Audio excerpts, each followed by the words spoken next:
La question d'été avant de se promener en Bretagne Nord, qui a souffert aussi de ces incendies de forêt, enfin de landes, plus que de forêt d'ailleurs, pour ce qui concerne la Bretagne, mais enfin ça reste du végétal.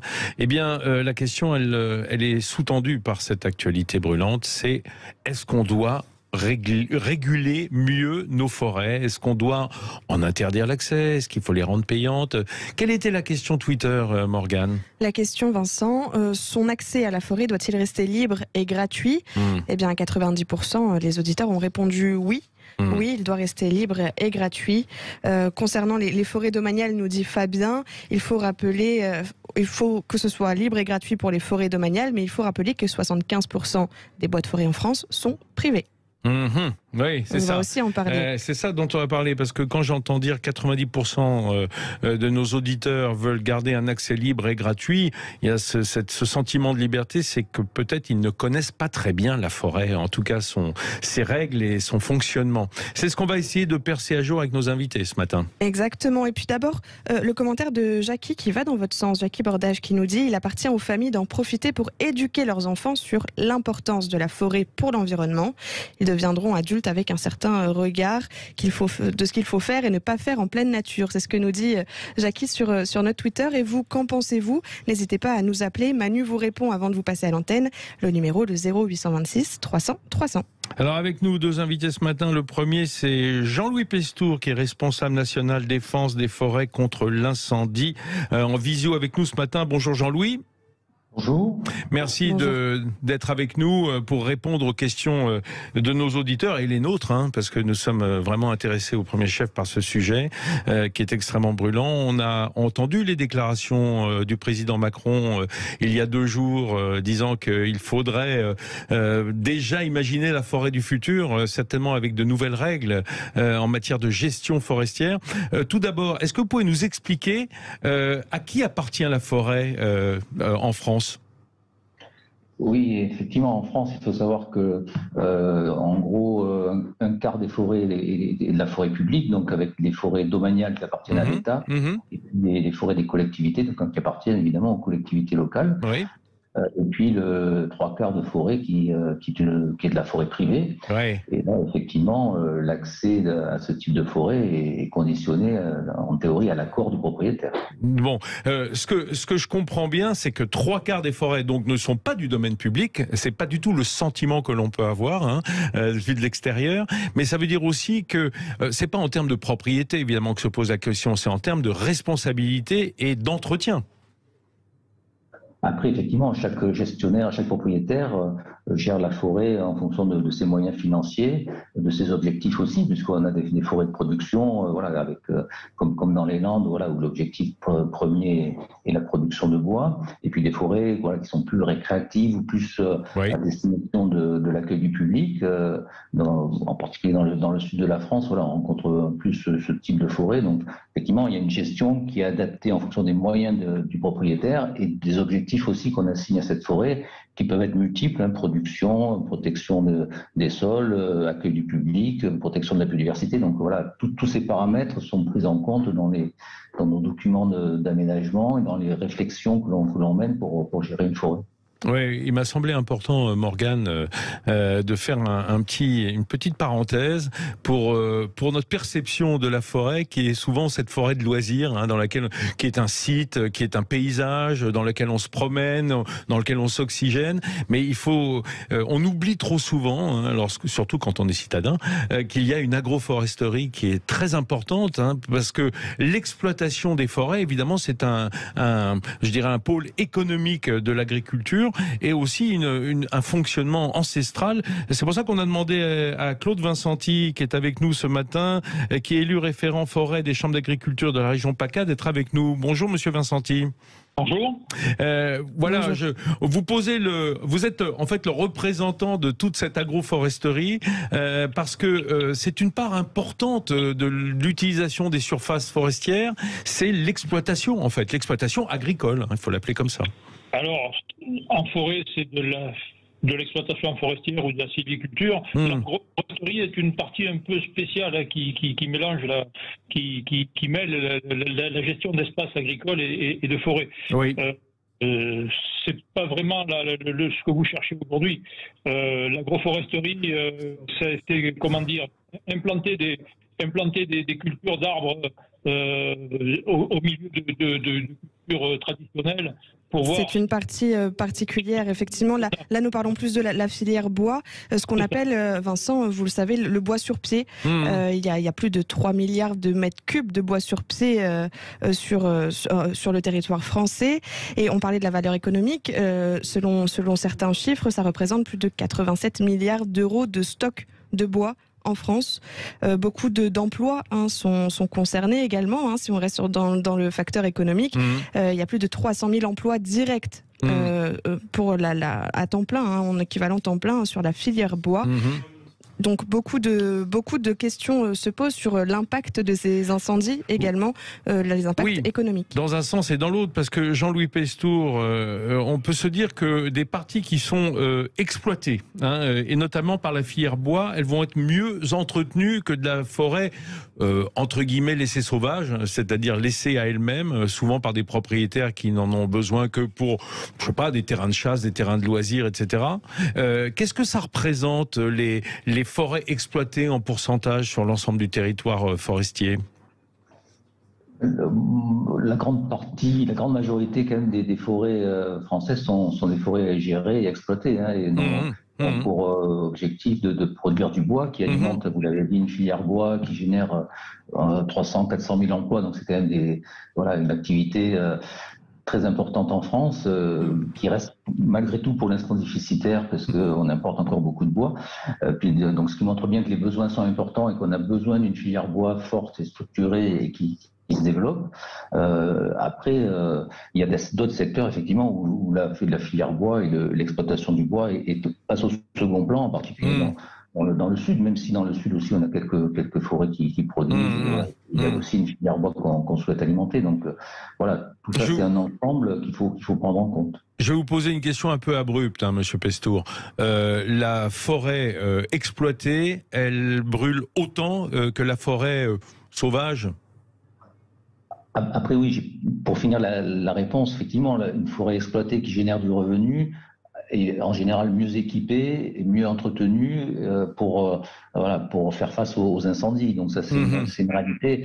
Après, l'aménagement qui est mené et l'équipement du terrain, il se fait aussi de manière réfléchie et globale, en intégrant à la fois les forêts privées et les forêts publiques, et avec des équipements sur le terrain qui sont des pistes, des bandes, des broussailles de sécurité, des citernes qui servent à la fois à la forêt privée et à la forêt publique, et à la fois à la forêt entretenue et à la forêt non entretenue. Donc on est sur une logique d'aménagement global de l'espace. Mais après, quand il y a un grand incendie comme celui des Landes, que la forêt soit gérée ou moins gérée, ça change rien. Que tout a brûlé, malheureusement. Monsieur Vincenti, avant de se quitter quelques minutes, et on se retrouve, ne vous inquiétez pas, dans votre région, comme le disait Monsieur Pestour à l'instant, évidemment, ce sont moins des exploitations forestières, les essences de bois s'y prêtent moins en Provence-Alpes-Côte d'Azur. Pour autant, c'est une forêt qui est extrêmement sensible par le climat et par le terrain escarpé, qui est pas facile d'accès, le plus souvent dans vos massifs, on le sait bien. Est-ce que ça impose que il y a un comportement des propriétaires privés différent? Forcément. Les chambres d'agriculture de la région PACA,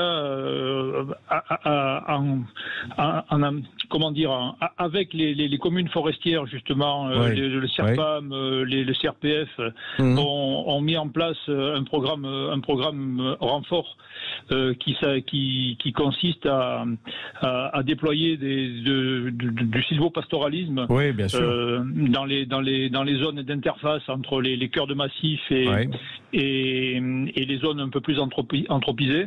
Pour faire simple, ça veut dire qu'on met des chèvres et des moutons qui vont manger les petites pousses et les sous-bois. Oui, ça c'est très raccourci comme histoire. Oui, évidemment, mais on a besoin d'images fortes. On commence par faire un peu le ménage dans les déprises agricoles et faire un peu de clair dans les forêts très denses et très sales de la région. Et on utilise ensuite la surface comme parcours pour que les bêtes puissent manger et vivre correctement à l'ombre en plus parce qu'il reste des arbres et ça permet de réduire considérablement la masse combustible. C'est joindre l'utile à l'utile. De joindre l'utile à l'utile et d'intervenir assez efficacement contre les gros feux de forêt, quoi. Jean-Louis Pestour, Claude Vincenti, restez avec nous, on va se quitter une minute. On va vous poser la question de savoir ce que l'on peut faire, nous, à notre niveau, peut-être avec nos petits moyens, et ce que peut faire la France pour protéger mieux ses forêts à l'avenir. Allez, à tout de suite. Notre question d'été qui nous anime, savoir comment mieux gérer nos forêts, parce que les forêts françaises sont peut-être surexploitées. On se pose la question ce matin avec Jean-Louis Pestour, qui est responsable national à l'ONF, l'Office national des forêts, de la défense des forêts contre l'incendie, et Claude Vincenti, élu des chambres d'agriculture de la région Provence-Alpes-Côte d'Azur, spécialiste lui aussi de ce sujet forestier. Monsieur Pestour, on l'a dit avant de se quitter quelques minutes, et on a bien fait de se retrouver. D'abord, on remercie l'ONF d'être tous les jours à nos côtés dans l'émission Les Routes de l'été pour nous proposer des visites des forêts qui sont un peu compliquées évidemment par la carte des incendies dans certaines régions.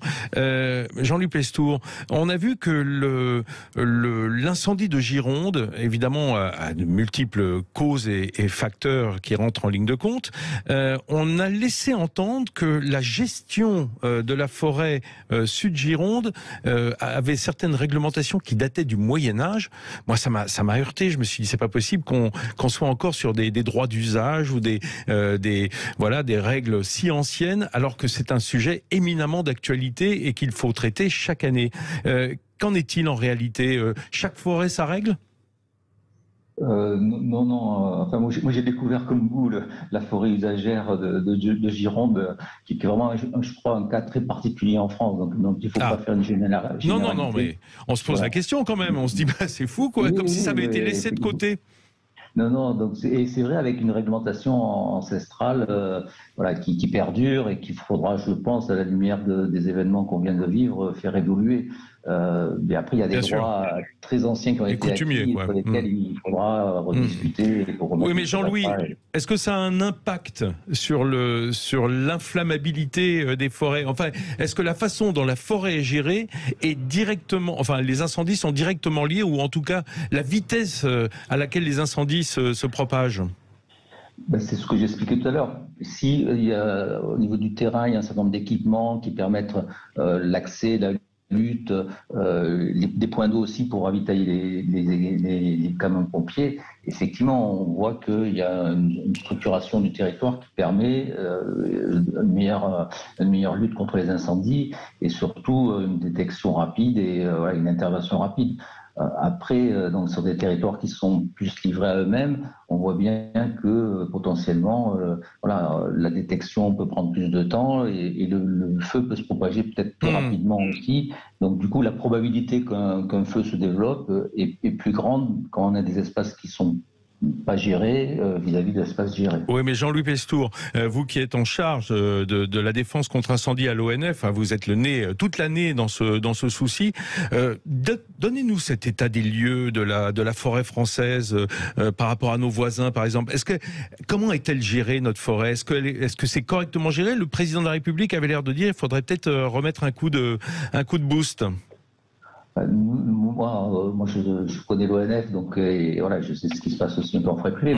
Mais globalement, la forêt française est bien gérée et les incendies qu'on rencontre, si on compare par rapport à tous les autres pays européens, voilà, la France reste quand même très performante en termes de surface incendiée, voilà, avec une faible surface incendiée chaque année. Cette année, effectivement, on voit bien que les statistiques vont mentir, mais voilà, globalement, il ne faut pas tout balayer. Pas généraliser, quoi.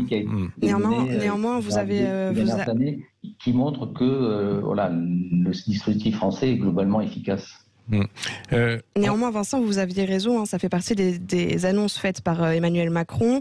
Et il faut de nouvelles règles pour s'adapter aux changements de situation, à des feux totalement inédits. On parle de méga-feux. On a posé la question à nos auditeurs et on va dialoguer avec eux. Parmi ces nouvelles règles, nous avons Philippe qui nous appelle des Vosges et qui... Vosges. Des Vosges. J'ai un accent du Sud, excusez-moi Vincent. Philippe, bonjour, vous avez des idées à nous soumettre? Parce que les Vosges, c'est un énorme massif forestier et qui ne sera pas épargné avec le réchauffement climatique, je pense. Enfin, je vous le souhaite pourtant, Philippe. Oui, eh bien, c'est justement ce pourquoi j'appelais. Bon, juste une petite parenthèse sur la première des questions, à savoir est-ce qu'il faut taxer. S'il faut taxer, moi je pense qu'il y a un énorme gisement. C'est la Chine, par exemple, interdit l'exportation de ses chênes et vient surenchérir sur nos chênes.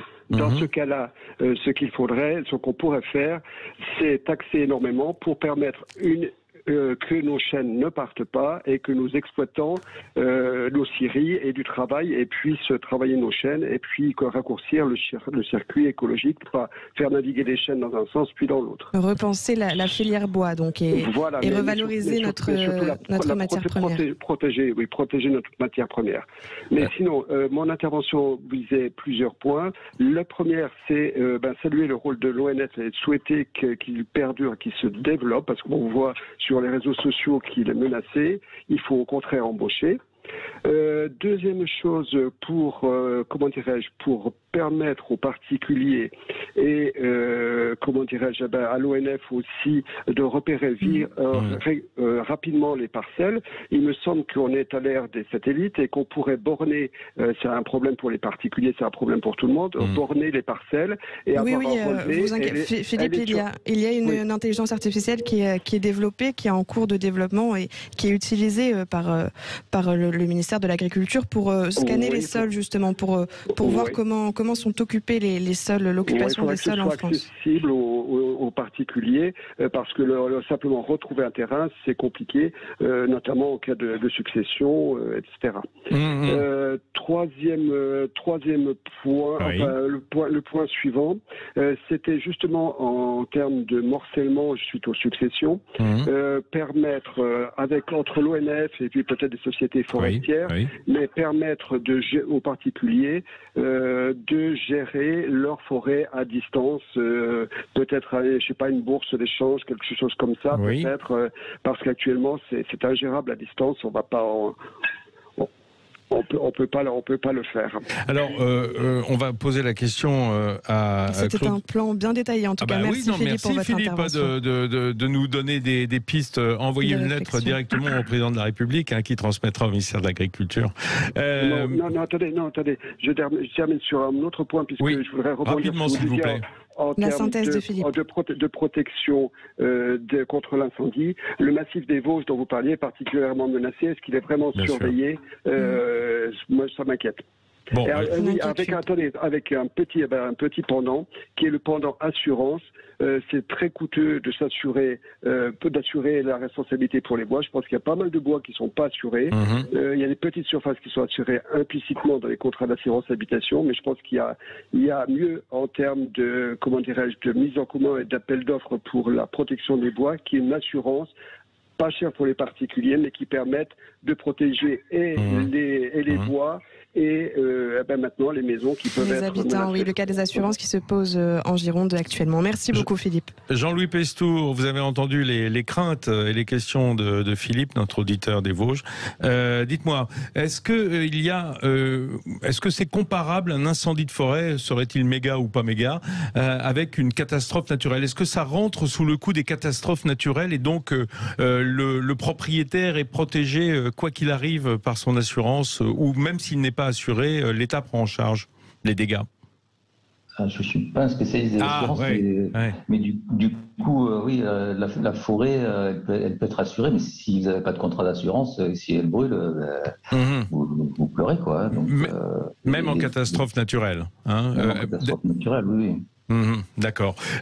Écoutez, on va creuser puis on apportera la réponse à Philippe. On le rappellera pour lui dire, hein, parce que là, j'avoue aussi mon ignorance en la matière. C'est un débat en cours. C'est un débat en cours. De toute façon, les assurances, notamment pour les campings qui ont été détruits en Gironde. Revenons peut-être sur l'impact économique, sur la revalorisation de cette matière première qui est le bois en France, et donc sur la filière bois. Claude Vincenti qui est avec nous par téléphone.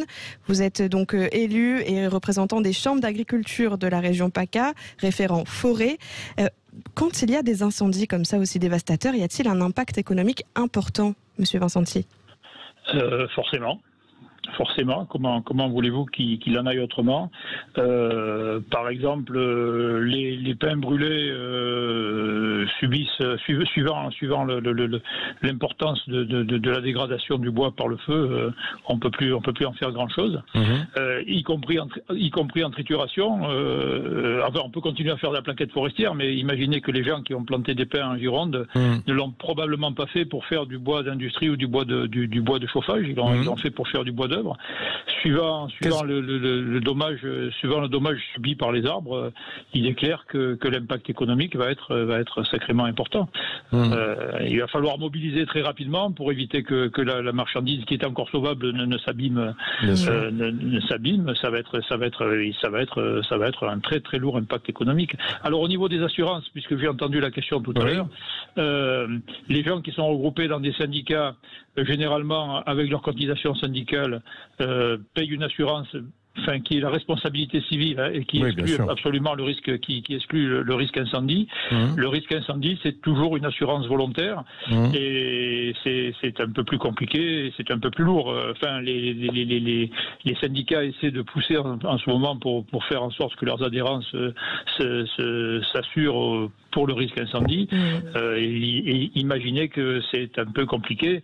La propriété privée forestière en France, c'est 3,5 millions de personnes, quoi. C'est 3,5 millions de propriétaires. Tout le monde a son bois, quoi. Pratiquement chaque famille a son petit bois. Et c'est compliqué de mobiliser tout le monde comme un seul homme, quoi. On peut quand même s'interroger avant la fin de ce débat, parce que le temps passe vite, Morgane, sur quelles règles vont être mises en place ou pourraient être mises en place dans un avenir proche pour essayer de juguler un petit peu cette fuite de nos forêts, j'ai envie de dire. Oui, tout le monde regarde vers demain maintenant. Ça faisait partie des déclarations d'Emmanuel Macron. Établir de nouvelles règles plus protectrices, je cite, des règles de prévention également dans la durée, des préventions contre les incendies évidemment. L'ONF va participer à l'élaboration de ces règles, Jean-Louis Pestour. Il y a déjà un certain nombre de règles qui existent et qui sont appliquées et mises en œuvre, donc sur la réglementation de l'accès au massif, sur un certain nombre de suivi et de vérification. Qui sont souvent préfectorales, Jean-Louis, c'est-à-dire à l'échelon local. Je dirais à l'échelle préfectorale. Donc c'est le préfet qui, en fonction du niveau de risque, en lien avec les services de l'État, décide ou non d'ouvrir ou de fermer surtout un massif et éventuellement peut proposer aussi des mesures de restriction en matière de travaux forestiers ou de travaux en général. Bien sûr. Mais là, on parle de nouvelles règles. On parlait par exemple de planter des essences moins inflammables. Est-ce que ça fait sens ? C'est pas forcément le sujet fondamental. Le sujet fondamental en termes d'essence, c'est d'avoir des essences qui résistent à la sécheresse, parce qu'on voit bien la sécheresse va s'accentuer dans le futur. Il faut qu'on trouve des essences qui sont en capacité de résister. Oui, ça veut dire que même sans parler des incendies, il faut que la forêt continue à vivre. L'incendie est un des facteurs qui l'a fait disparaître, mais pas le seul. Le réchauffement climatique est dramatique. C'est ça que vous voulez dire. Ça a un impact sur l'ensemble des forêts françaises et ça s'accélère depuis ces dernières années, donc avec des attaques de parasites, champignons, insectes qui détruisent un certain nombre d'arbres et du coup l'enjeu c'est d'essayer d'avoir une forêt pérenne, résiliente et saine et en bon état et qui soit capable de résister aux sécheresses qui s'annoncent. Et ce grand chantier annoncé, le chantier national pour replanter les forêts, sur combien de temps il faut se projeter pour arriver à la fin de ce chantier ? Une forêt, c'est une révolution, enfin une période de vie entre 50 et 100 ans pour des chênes, par exemple. Donc on est vraiment sur des temps très longs. Et si on veut imaginer un renouvellement, il faut chaque année renouveler un certain nombre une certaine surface pour que la forêt puisse soit pérenne. Et premier résultat visible dans 30 ans, quoi, hein, grosso modo. Oui, tout à fait, oui. Mais il faut, à mon avis, engager d'ores et déjà ce grand chantier et puis peut-être l'accentuer dans le futur, puisqu'on a quand même pris un certain retard à ce niveau-là ces dernières années. Merci beaucoup, messieurs. Merci, Claude Vincenti. Il est référent des forêts dans la Chambre d'agriculture de la région PACA. Et merci à vous, Jean-Louis Pestour, et à tous vos confrères de l'ONF qui nous régalent chaque jour de leur projet de balade aux côtés de Christophe Gicquel sur les routes de l'été. Il faut continuer de rêver la forêt, mais en la protégeant. Ah oui, alors. Hein, et nous, on insiste là-dessus. À chaque fois qu'on vous incite à vous promener en forêt, évidemment, faites-y attention. Hein, comme à vos enfants, comme à vos proches, comme quelqu'un qu'on aime. Voilà, nos forêts de France.